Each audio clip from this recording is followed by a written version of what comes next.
So today we want to start off just with a quick poll to kind of get a feel for who we have in the audience today.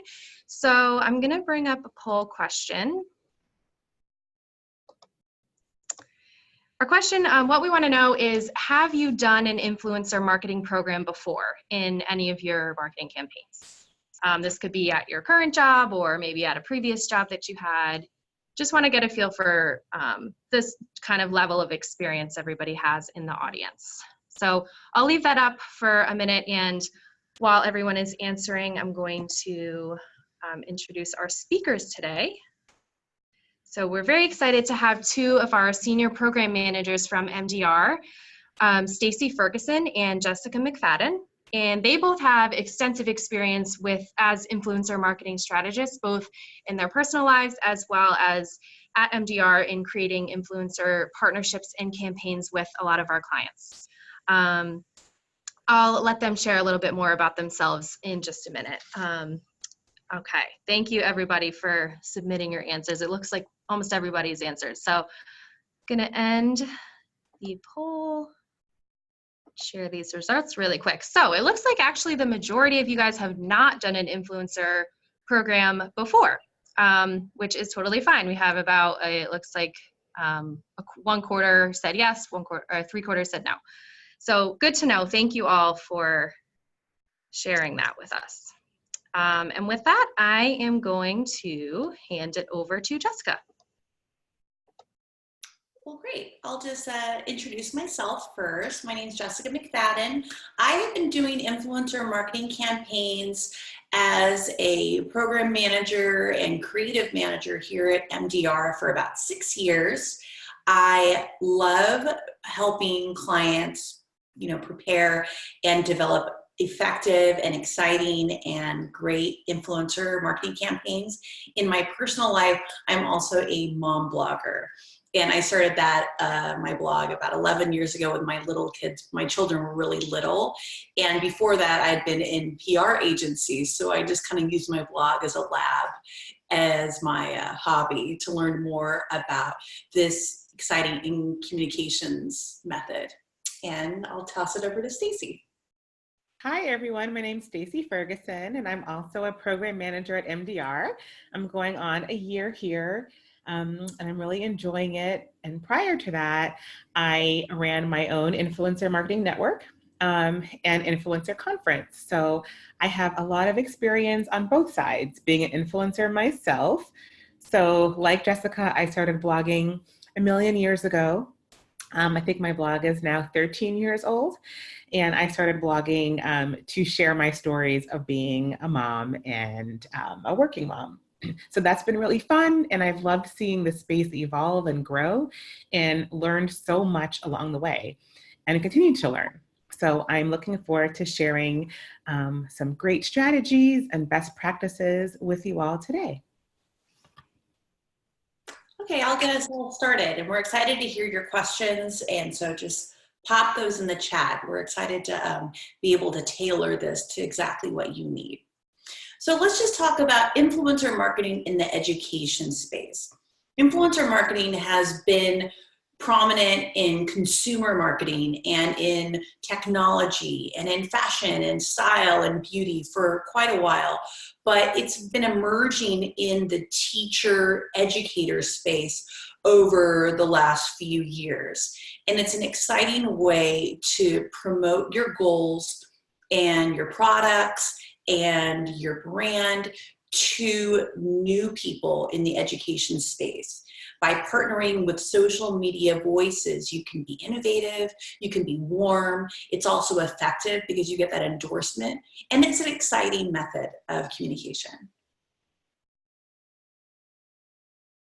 I like to think about influencer marketing as today's version of word of mouth, right? So if you think about that last trip you went on or that last item you purchased and you got a recommendation from a trusted friend or family member or somebody that you admire, that's really what influencer marketing is doing online.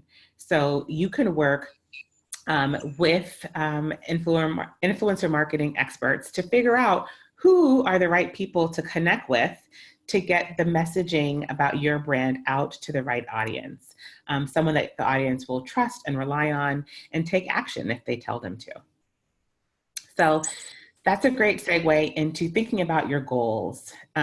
If you take away nothing else from this presentation today, it's that you want to make sure that you're clear on what you want the outcome to be in working with influencers. So for example, maybe you want to increase awareness of your brand. Maybe you want more people to know about it. Maybe you have a new offering that's coming into play that you want to share. So that could be a goal. Maybe you want to strengthen your brand image. You already have an image out there, but you think it could use some beefing up. Maybe you want to reach a new audience. Influencer marketing is a great way to do that. And perhaps your brand is on social media, and if not, you should be. But maybe you already are, but you could use a little bit of help with increasing your following and engagement. And so what we mean by engagement is people interacting with your content. Are they coming to see your page or your profile as a source of information that they value and can use? And so maybe you'd like to connect with influencers that you know have followers that are the people you want to reach, and you can work with them to help get more followers on your profiles. Of course, conversions is always something top of mind, right? At the end of the day, we want to make sure your business is profitable. And so while influencers shouldn't be looked at as a way to generate sales per se, they can definitely help get the word out about your brand, about your products, about your services in a way that's really authentic, and that can have the end effect of generating those sales and conversions. And of course, data is always key, especially us at MDR know that, right? And influencers are a great way to get data on your target audience. Maybe you want feedback on a new product or service you have. Influencers are going to tell you what they think. They're going to be professional, they're going to be honest, and they're going to give you real world feedback that you can take and use to improve. And last but not least is community. We know that community is by far the best way to increase all of these things: brand awareness, following, conversions. People want to feel like they are part of your tribe. They want to become brand advocates for you. And so what better way to do that than to work with someone who they trust as an influencer? So think about what your goals are, start there, because depending on what your goal might be, it could change the direction of what an influencer partnership looks like for you. Absolutely. And not only should you already know what your call to action would be before you start working on an influencer marketing campaign, you also should have an idea of what you consider to be success after it's all over. So at the end of your influencer marketing campaign, do you believe that success means that you received more likes on your brand Facebook page? Did you get a lot of comments? Did you get a lot of shares and engagement? Do you feel it's successful if you reached a brand new audience? Did you have great, impressions and get a lot of traffic? Does that look like success to you? But another thing that's so important is to be able to have leadership in this online conversation. Not every education entity out there is involved in influencer marketing, but the ones who have the capability to partner with these authentic voices and receive interactions with their potential customers and with education voices in a ways that brands that aren't using influencer marketing aren't able to access. So this image here was for one of our influencer marketing campaigns. We can always go into Getty Images and stock images to get some great photography, but this was a real teacher who went into our client's store and did her shopping for back to school with her little guy. And that is something that is so much more real for our teachers that were reading her posts than if we had just kind of used that same Getty image of a teacher in the classroom with a chalkboard that we've all seen so many times. That authentic storytelling was something we were able to achieve by partnering with some great classroom teacher bloggers.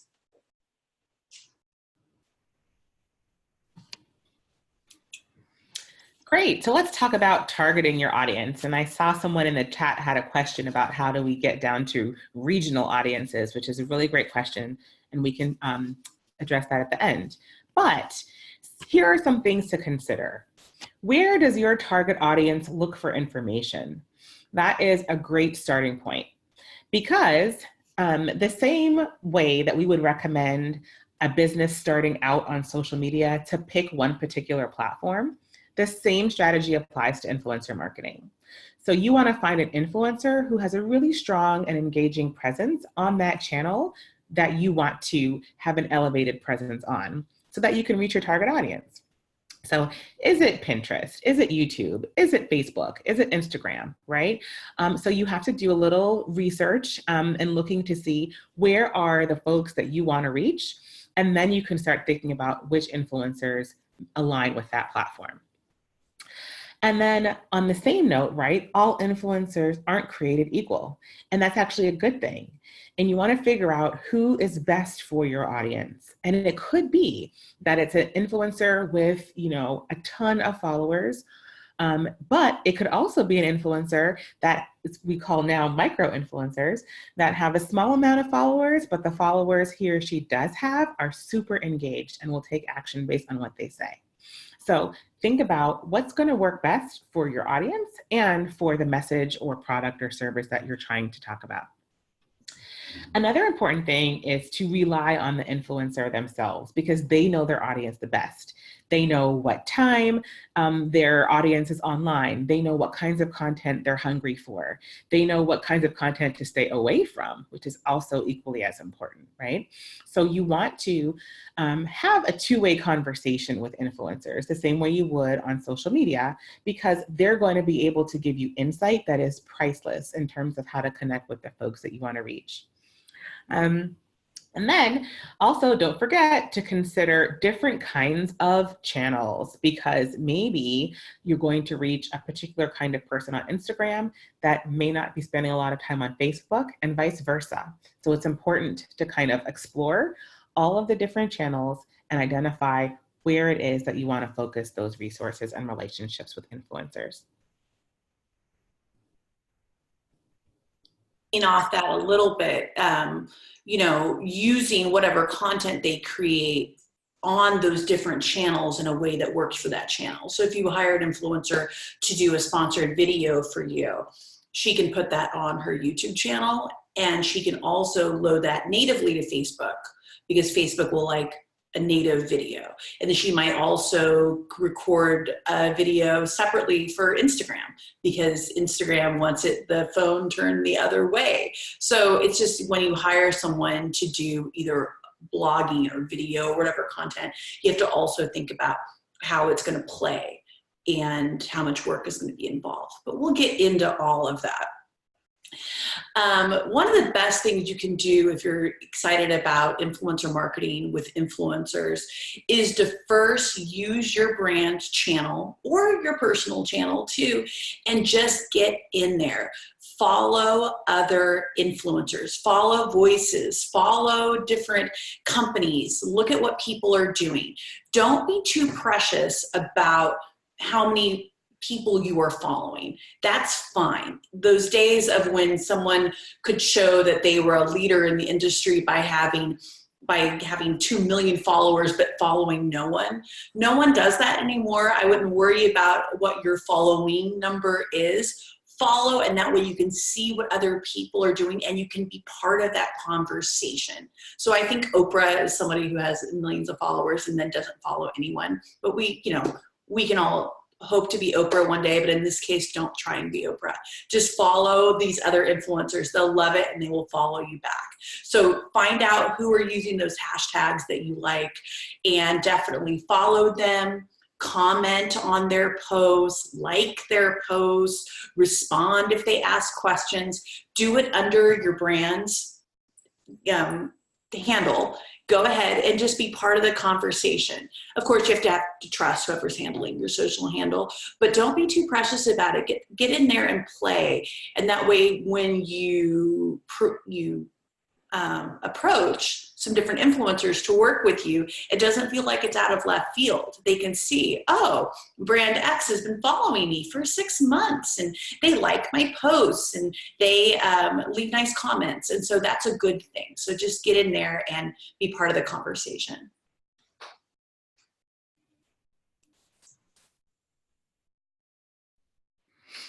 Okay, so to kind of further Jessica's point, you and your brand should be acting like an influencer now, even before you're engaging influencers.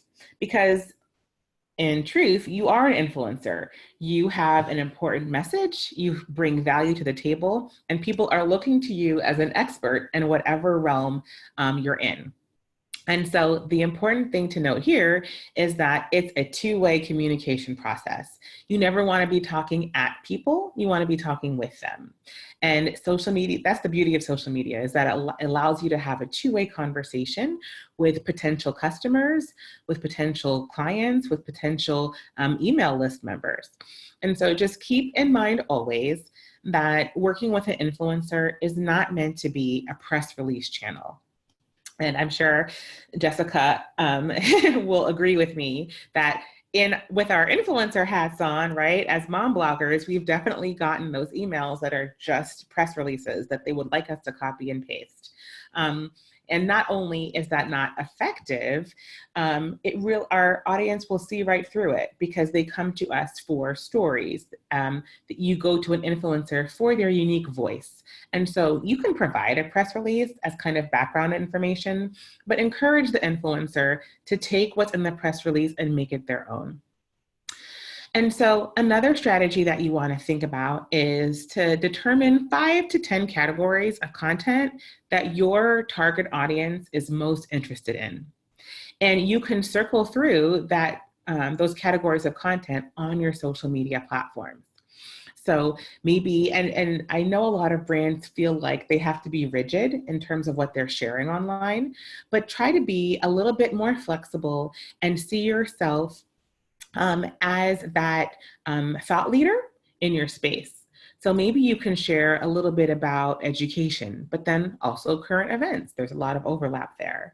Maybe you also want to talk about childhood development, right? There's a lot of different kinds of content that you could speak about on your social media profiles that lend itself very nicely to your overall brand message. So definitely explore those options. And then change your mix up. And this applies for everyone, whether you're a brand, whether you're an individual influencer, you want to have different kinds of content to keep your profiles interesting and people coming back to them.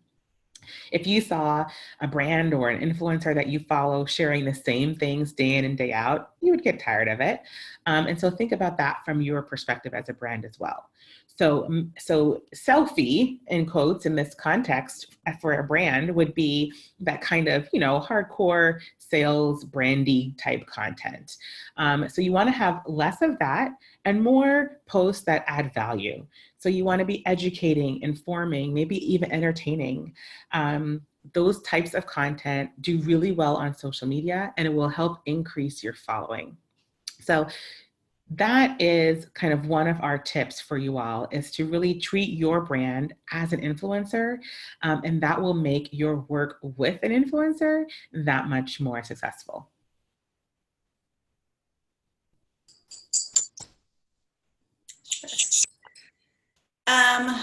Not all influencers are created equal, and as Stacey said, we love it that way. Some influencers have thousands, millions of followers, and some have a more targeted following, but both are great. They both have such great value in your campaigns.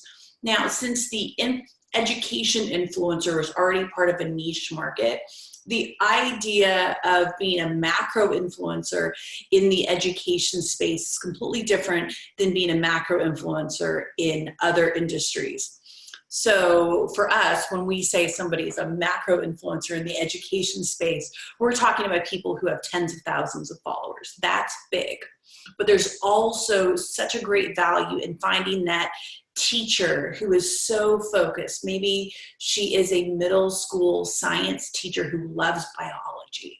And that has such great value because all of her followers are also middle school science teachers who love biology. And that might be exactly what you're looking for. So often when we develop influencer marketing campaigns for our clients, we are looking for a mixture of micro influencer and macro influencers. And they both have great value in a campaign with different diverse levels of influence can really help you meet your goals. One question that Jessica and I often get is like, what does it mean to be a macro influencer or micro?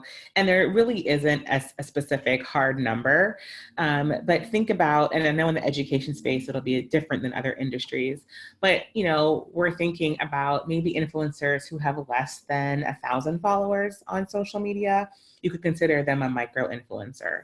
And then you'll have influencers that have, 5,000, 10,000, 15,000 and up.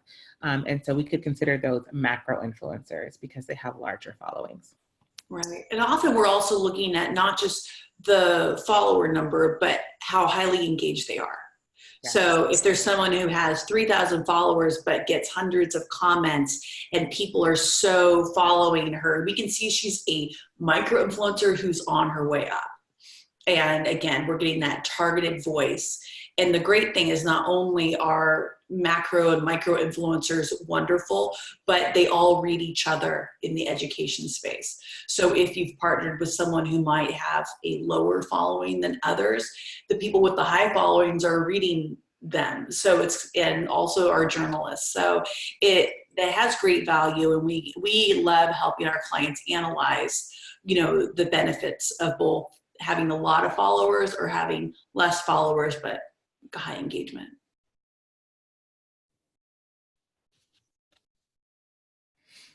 All right, so know your niche. And this goes back to what Jessica was saying earlier about the education space having its own unique place when it comes to industries and influence. So know that not all influencers play by the same rules. What do we mean by that? So specifically when it comes to teachers, for example, some teachers have certain guidelines that they have to follow when it comes to being in compliance with ethics rules with their school boards, maybe even with their administration. So you have to make sure that you understand what those are. Some teachers may not be allowed to accept compensation for a post that you'd like them to write on social media. And others might be able to, or maybe there is a cap on how much you can pay them. Those are all kinds of things that you want to talk about with the influencer, and just be aware when you're going into those conversations that you are respectful of what they're having to navigate and making their job as easy as possible. And so what if they don't know the rules? That's a great question. If the influencers themselves are not sure, then you need to do your best to find out because at the end of the day, and we'll talk about this more a little bit later, you as the brand, as the person hiring the influencer, the buck stops with you when it comes to responsibility. So you want to make sure that you have your I's dotted and T's crossed when it comes to those kinds of things. And I know MDR loves to help clients figure those kinds of tough issues out. And you really want to be okay with your content labeled as sponsored. I saw someone ask in the chat, won't you get better quality content from an influencer if you're not paying them? And that is really not true at all. So influencers take their craft very seriously. That's something that you should know. So in their minds, it's a business for them, right? And their business only works because their audience trusts them. And so they never want to do anything that would shrink or take away that trust. And so if they're going to be paid or given a free product of value to write about, then they're definitely going to want to share that piece of information with their readers. And the reason why they do that is so that their readers can make their own decisions about what the influencer had to say about that product or service. And if you have an influencer who wants to label the content as sponsored, you should be jumping up and down cheering. That's a good thing. And if an influencer is kind of being cagey about disclosing sponsorships, I would, kind of think twice about working with that influencer, because you don't want to be caught up in any trouble because that information was not disclosed to be sponsored. And so there's great sponsored content, there's bad sponsored content, there's great free content, there's bad free content. It really all comes down to the quality of the influencer that you're working with. And so usually pay does not a factor in that. And so the last thing here on this slide is, don't expect them to use your product if you want them to write about your product, but always offer it. 9 times out of 10, they'll take you up on that offer because they do want to have firsthand experience with what it is that you'd like for them to write about. And also they want to be able to provide an honest and authentic recommendation or review about the product or service to their audience, because they know it all comes down to their audience trusting them. So you definitely want to offer the opportunity to use their products. Right. And then often, because these are often we're classroom teachers who are also influencers, they have kind of a dual life. They're teachers by day often, and then by night they're doing their blog as kind of a passion project or a side hustle. They can't always take photographs of their students using their product. So this image here was an image that one of our influencers provided about us. She used the product with her own children at her house and her nephew, and that gave us a beautiful picture of what it looks like for the influencer to be trying it out in a real teacher viewpoint without her doing something that was against the rules or made her feel uncomfortable. But recently we just did another influencer program at a local school, and we just, communicated with the families of the children in the class and had them sign photo releases. So you just kind of have to always be conscious of what's a level of comfort, because again, this is, real life marketing. It's a real life storytelling, and often with minors and with, district teachers. So we always are taking care of those details and helping the teacher see those details too. Because sometimes she might just say, yeah, I'd love to do that, and not think about the implications of what if she snaps a picture of her own students.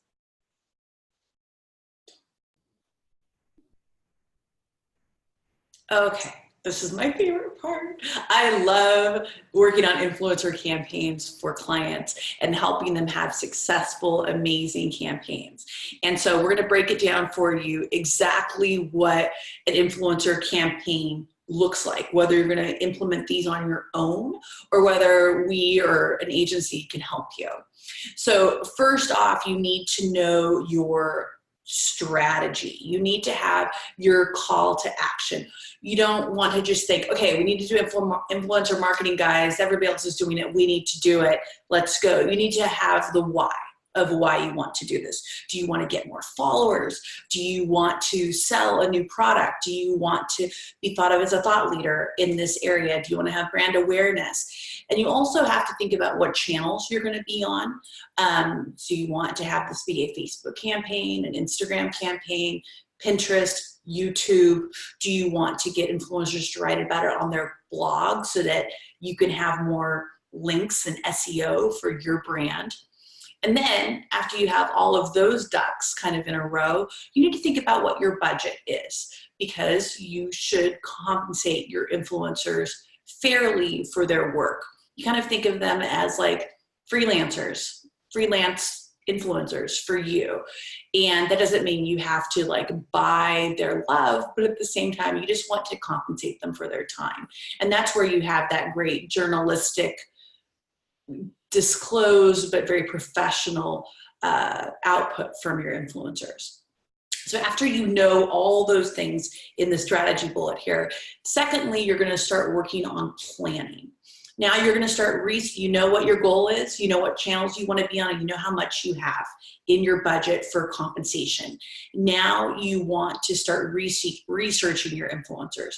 Oh, and by the way, this entire anatomy of an influencer campaign, you want to give yourself 2 to 3 months for everything. It takes a while because you have to do all this research and strategy, and then you're going to communicate with your influencers, and you need to give them time to do their content, because often they're working as principals and teachers and tutors by day. So it takes a little bit longer. They're not just sitting in front of a computer all day, and as soon as they get their ask from you, they can immediately just go live. So you have to give yourself about 2-3 months. So that's your timeline there. Then after you know who is on your A list, you might want to have like a B list also, kind of like when you're planning a wedding. If some people can't come to the party, you can invite the next person too. Then you start writing and outreaching to your influencers. And when you do that, you ask them to save space on their social media or editorial calendars. You have the assets that you'd like to give them. That way they can write about these things in their own voice, but also have those points that you want them to have. And you offer up your terms of partnership. Then they go live, and it's beautiful and it's great. And you have these beautiful posts and blog posts and images that these new partners are your ambassadors of Qua, whatever it was. And now you have these beautiful things. And then after everything is live, then you have to go and start analyzing, was this successful? You want to look at how much engagement their posts got. You hopefully gave them tracking links when they were using, posting, so you can look and see what the click-through was on the links they posted, like what was the conversion. If you were trying to do sales, and you can look at that. This is more of a public relations type of campaign rather than a straight up marketing campaign. So I wouldn't be too focused on conversions, but it is a good measurement to see, how things were effective. And then later on, use it as a learning thing. Every single influencer campaign will tell you something good for next time. Nothing really tanks. It just tells you what's going to work for next time.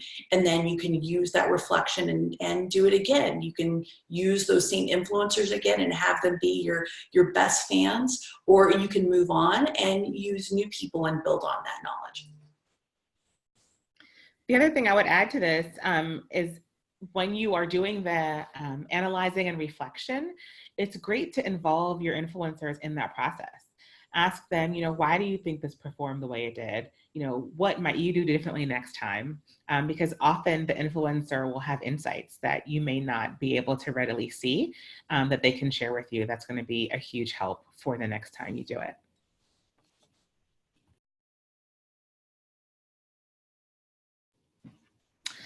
Okay, so trusting their voices. This topic can be a little sensitive when we're talking with brands that have to follow specific guidelines, that have legal teams breathing down their necks and watching what kinds of content is put online.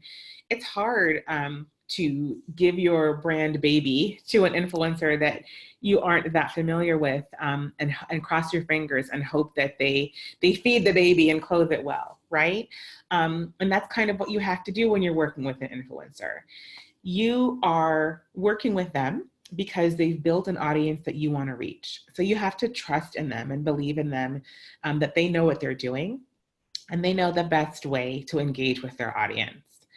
And so you want to ask yourself these kinds of questions. Well, why does the audience I want to reach trust this particular person?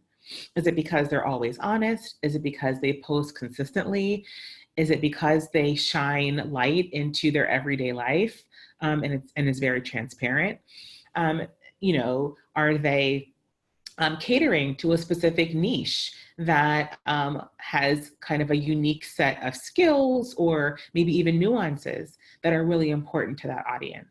So All of those things make that influencer very valuable to you. And so you want to trust their voice and their approach. So maybe, you came into the partnership thinking you wanted things to go a certain way, and the influencer is pushing back a little bit and saying, hey, I would really rather do it this way.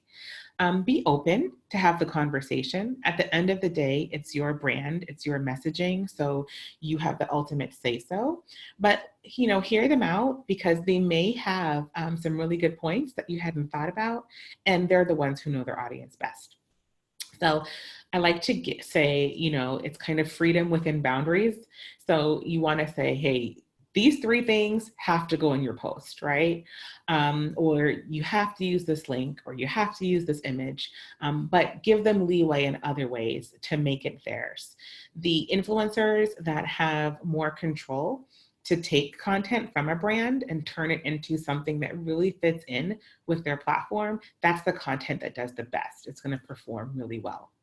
So I know it's a little bit of a leap of faith and it's a little bit scary, but definitely trusting the influencer at the end of the day is going to be a win for you. And ask for advice, whether it's asking someone like the MDR influencer marketing team for advice, or asking the influencer themselves for advice. Always ask, because people have so much insight to provide, especially in this space that's constantly changing. And the way that things are measured is changing, and the ways that things are presented is changing. So definitely don't be shy about asking.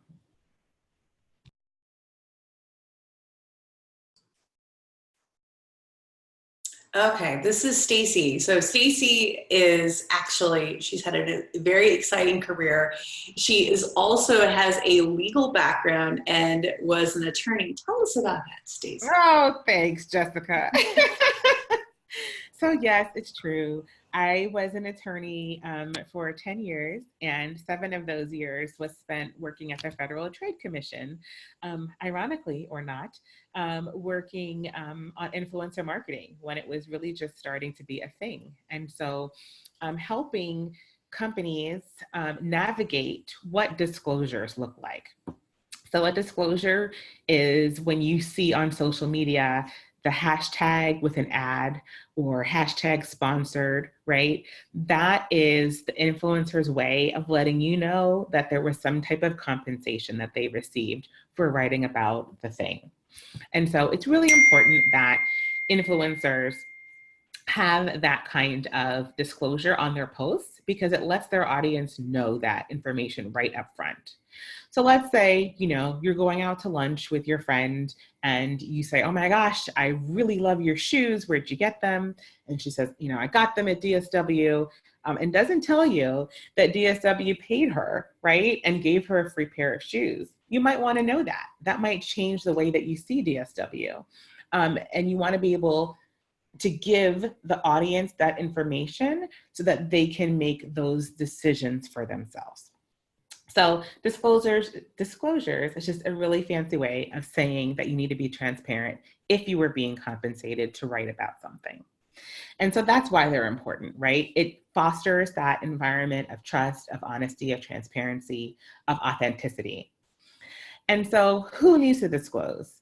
Everyone needs to disclose, whether you're a micro influencer or a macro influencer or even a celebrity.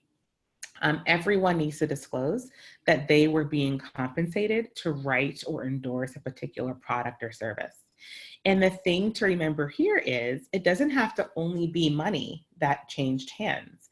Maybe you gave someone, a valuable product to review, and that product is worth $500. That adds up to some type of payment, right? And so even the fact that you were given a free product has to be disclosed if you were an influencer. And what does a disclosure look like? There's a lot of conversation online about this, and I know it's confusing. The easiest thing to do is to put the disclosure in plain English.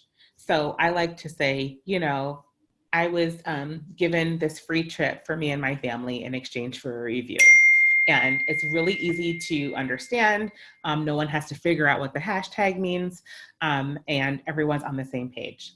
That said, because we're on profiles like Instagram, or Twitter, where you have a character limit, and hashtags are easily searchable, a hashtag is totally appropriate to use, but you want to make it something that's really easy to understand. So hashtag ad, like in the slide that you see here, or hashtag sponsored. You just want to make sure whatever you're using is obvious to the readers, that there is some type of material connection between the influencer and you as the brand.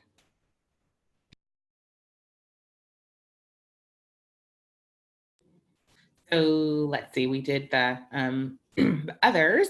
So the where does it need to occur? The disclosure has to be in close proximity to the endorsement. So it has to be unavoidable. So you don't want an influencer to write a blog post about your product on their site, and then you have to link to another page to see that they were compensated for it. It has to be clear and obvious and unavoidable. So ideally, it goes at the beginning of the endorsement. The best place to put it is right before the influencer starts talking. That said, it can go after as long as it's not easily missed. And what's the risk? The risk of not disclosing, I'm stumbling on that word today. The risk of not disclosing is that you could be fined by the Federal Trade Commission and action can be brought against you for engaging in unfair or deceptive marketing practices. Nobody wants that. And the key thing to remember here is that as the brand, you are going to be the person held to that standard. You're going to be the one on the hook if the influencer doesn't disclose. So you want to make sure that you're all buttoned up and the influencers you're working with are clear that they have to disclose every time.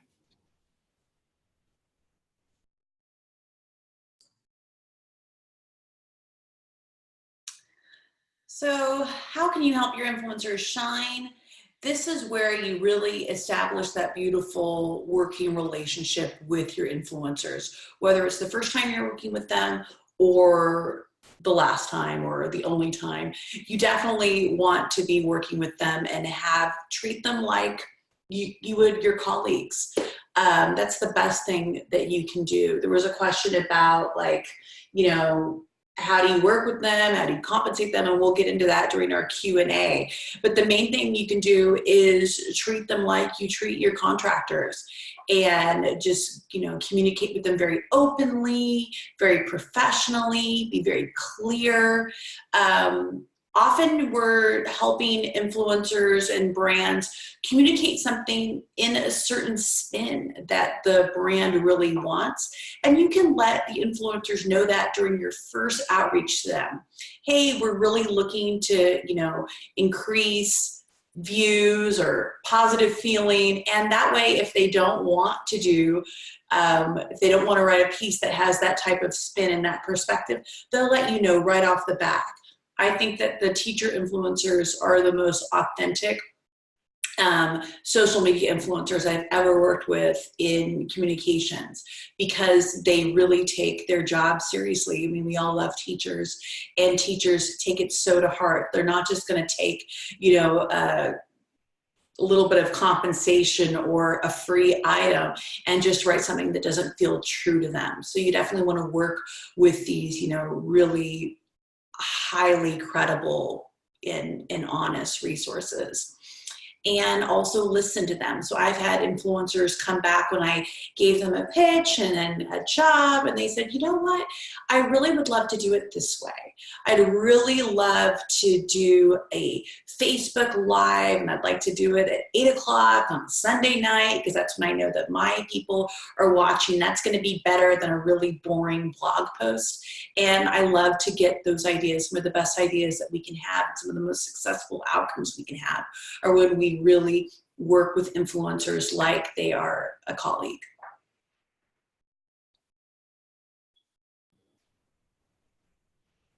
Awesome. I think we're ready for questions, and I know we have one or two or 20 waiting for us. So thank you all for being so engaged and giving us some really good questions to answer. All right. I know one question that I'm seeing a lot of folks ask in here is, what's the best way to find influencers? What would you say to that, Jessica? Well, I think it goes back to before you even start working on influencer marketing campaigns, you should be following. So, I mean, it's a fun project. You know, you can do it in the evening. You can give yourself some time. I am always working to build our MDR, we are Teachers Influencer Network. And so I'm constantly looking for new voices. So I'm doing Google searches and you know, putting my links that I find into spreadsheets. I'm searching hashtags on Instagram. I am following new people, and then I look and see who they're interacting with. Often if I'm following, you know, X influencer and she tags some of her friends, I pop over and see what those friend influencers are doing. I'm looking at competitors and seeing what they're working on. It's not a huge science to it.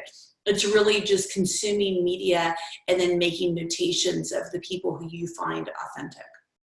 And of course, you can always work with, you know, some marketing people who will help you with it too. But you can really do it yourself also just by reading and seeing what's real. Also, anytime someone with a big social media presence tags your brand or interacts with you, save that name, save that handle, and that is gold. You've already found somebody who is a organic ambassador, so you definitely want to keep them in every sort of file you possibly can and come back to them later. A question we're getting a lot is, how do you compensate? So that depends. It's, you know, that's such like the big question, right? It depends on what your budget is really, and you can start from there. You can see how much you have. I always think a good spot to begin is think about how long an influencer is going to take to create that blog post, that Instagram post, and it's almost like you could have a ratio. How long will it take her? How many followers does she have? How much budget do you have? Is there any sort of like product involved? And I kind of think of it as an hourly rate. So I think, okay, you know, this comes out to about, I can pay her about $50 an hour. It's going to take her about 4 hours. But of course that number changes if you are the type of brand that's doing, you know, advertising on the Super Bowl. And it's going to be really obvious when you reach out to this influencer that you have a big budget. Likewise, if she has 2 million followers, you should be offering her more budget too. But, you know, it's kind of like in all, you know, bid type jobs. There's no like rate card out there. It's just, you know, you try your best, and often influencers will tell you, actually, my rate is $200 higher. So, and they'll just come back to you, and then you can go back and see if you have budget for it. So you can start, you know, you don't want to definitely like low ball, but you can start low. And then if the influencer tells you very authentically, actually, I usually get $500 for a post, then you can work with them. Just like, again, hiring a new contractor. Yes, exactly. I was going to say the same thing. Like, the best thing to do is ask, you know, what's your rate? Influencers understand that you have a budget, and they're, you know, 9 times out of 10 willing to be flexible and to negotiate, especially if it's a brand or a product that they're interested in. So don't let that stop you from reaching out to any particular influencer. Yeah.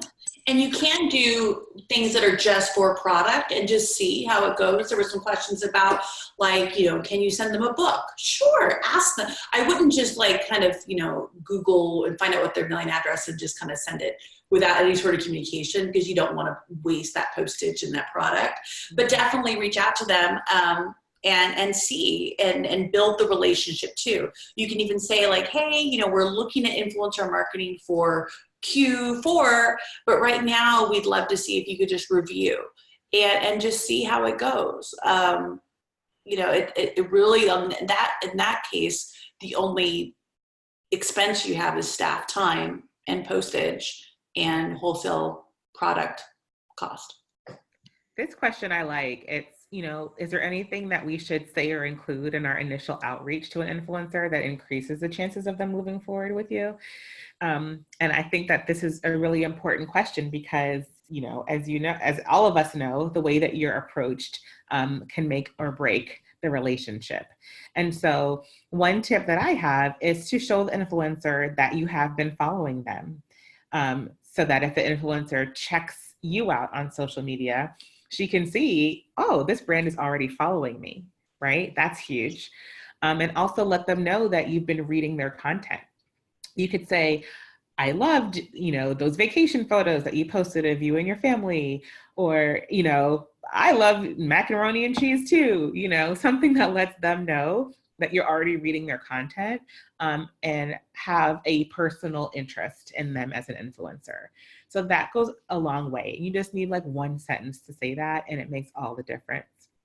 The other thing is to approach them as a partner, and not treat them as though they're kind of the hired help, right? You want them to understand that you value their opinion, you trust their audience, you trust them and their platform, and that you're willing for this to be a collaborative relationship. I think those things go a long way. There was a question about if you reach out to an influencer and haven't heard back, how many follow-ups are appropriate? It's just like asking anyone back for an interview. I would just do one more. I might wait a week and just say, hey, we'd really love to work with you, kind of last call. We're only able to hire, 5 people for this campaign, and we'd like one of them to be you. And if they don't write back after that, now you know. So, although I do give teachers a little leeway because they are busy. Like right now, it's teachers in the end of the year. So it's kind of thinking about that. Or if you're contacting them in the summer, then they could be on vacation that week. So I do give them slightly more leeway than if they were. I think that's good advice for all influencers, right? Teachers, definitely. Parents also, right? If you're emailing them at 7 p.m. and expecting an answer right away, that's tough because you know that they're probably in parent mode. So kind of putting yourself in the influencer shoes and giving them some grace along those lines is helpful too. Just floating this to the top of your inbox. We've all been exactly. And the influencer will appreciate it. Right. This is a good question, right? Would you go about reaching out to a Pinterest influencer differently? Do you have thoughts on that, Jessica? A Pinterest influencer? Yeah. So depending on the platform, would you reach out in a different way?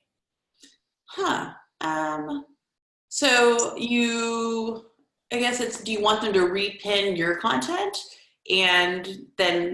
or do you want her to create an original pin on her channel and have it link through to you?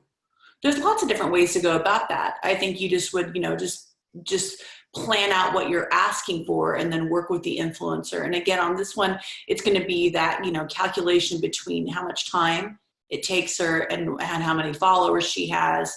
And does the ask feel authentic to her? Yeah, I think that's a great point. So it's really a matter of breaking down what your ask is.